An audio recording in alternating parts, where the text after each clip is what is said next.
Okay, so Adam, it's a quick turnaround and a good team. Clemson coming to town tonight. Tar Heels and Tigers played earlier this season. That was 1 month ago on January 6th. In Littlejohn, Tar Heels win it in a low-scoring affair, 65-55. That was a game that was really close the whole time. It was tied at halftime. Tar Heels held the Tigers without a field goal for the final 5 minutes or so, which allowed them to get that 10-point victory. This was a game, remember, that Carolina's defense was so impactful. Clemson was just 1 of 18 from three-point range in that game. Tar Heels had a big rebound advantage in that game. Baycott had a big game, 14 points, 16 rebounds. R.J. Davis had 14 points and 10 points for Cormac Ryan. Harrison Ingram did not have a big game. He had just 9 points and 4 rebounds in this game for Carolina the first time. For Clemson, it was Chase Hunter with 17. Remember, Shefflin had a big game. He had 16 points and 11 rebounds, 5 steals, and 4 blocks. And P.J. Hall, Carolina kept P.J. Hall in check. He had 10 points, but on 13 shots, made just 4 field goals. So, Adam, it was Carolina's defense that did it the first time these two teams met. Clemson, including that game, is 3-5 in the 8 games it's played, including that first Tar Heel game. From that point until now, Clemson has had some really, really difficult defeats. They lost by 1 point at Duke in the controversial finish, a game they led by 4 in the final 2 minutes. They lost by 1 to Virginia this past weekend, a game where they had the final shot that didn't go in. They lost to Georgia Tech in double overtime at home a couple of games ago. So, yes, they are 3-5. Since then, they could easily be 6-2 since then, which would make you, if you're a Tiger fan, I'm guessing, feel a little better.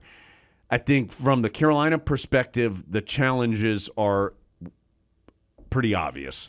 One, you're coming off a very highly emotional game where you played very well, and now you're having to reboot pretty quickly to play another good team.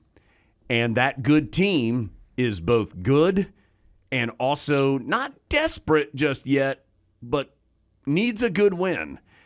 And they will be ready to go. And so the external factors for this one, I think, make this even more challenging than it normally would be.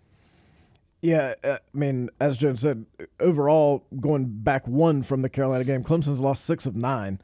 And their schedule is such that if they don't beat the Tar Heels, they don't have really any opportunities left for those really good wins that you need for the NCAA tournament bubble where they seem to be residing. They wouldn't play another game against a team that might make a dent until the season finale against Wake Forest. So this is a very important game for them. You know, Brad Brownell will be reminding them of the last time. He was frustrated with P.J. Hall during that stretch of the season, and I would expect to see a different P.J. Hall in this game. In conference games, it's kind of weird. Clemson's been much better offensively than they have been defensively. They actually haven't been that good defensively. They don't force hardly any turnovers. Carolina's got to take care of the ball the same way they did against Duke. Jones already said it. Keep Shefflin off the offensive glass because that's how they get a lot of their points. You can't foul them because they get a lot of points at the free throw line. And if you do those things, I think the Tar Heels at this point in the season probably feel like they have better personnel, but that's a lot of things that you have to do in order to get to that point against a team that is going to be completely desperate. And the Tar Heels, meanwhile, have spent about 48 hours hearing how great they are. Carolina did not get to the free throw line much in that game in Clemson, took just 12 free throws and took 23 three-pointers. So I'm going to guess that's not a ratio that Hubert Davis loved.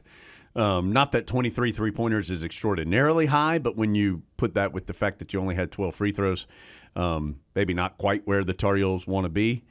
Yeah, I think Chase Hunter's a good player. Just keep an eye on him. He gets to the rim really well. He's a good defensive player. Remember, this game got a little chatty too, and a little heated. R.J. Godfrey coming off the bench for Clemson. Remember, he blocked Baycott at one point and stood over top of him.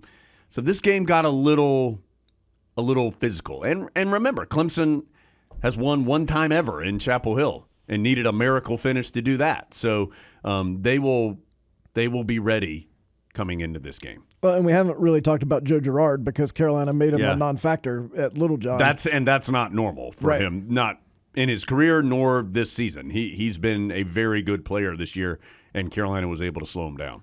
And you're just averages are you're probably not going to do that twice. He's going to knock in a 3 or 2, and that would have really changed the game in Clemson, and it could potentially change the game tonight.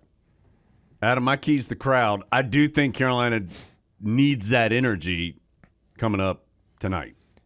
Yeah, I mean, you can't expect the Tar Heels to reach the same emotional peak that they did on Saturday night. No. So you're going to have to give them a little bit of something.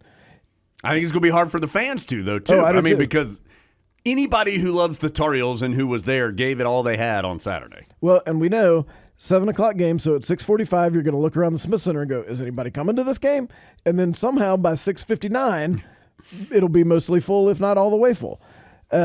So it'll be late arriving crowd. It'll just be hard to get to that level of play again, but you're going to need that level of play to win tonight, because I do think it's not quite right to say it's Clemson's season, but it's not far away from right either.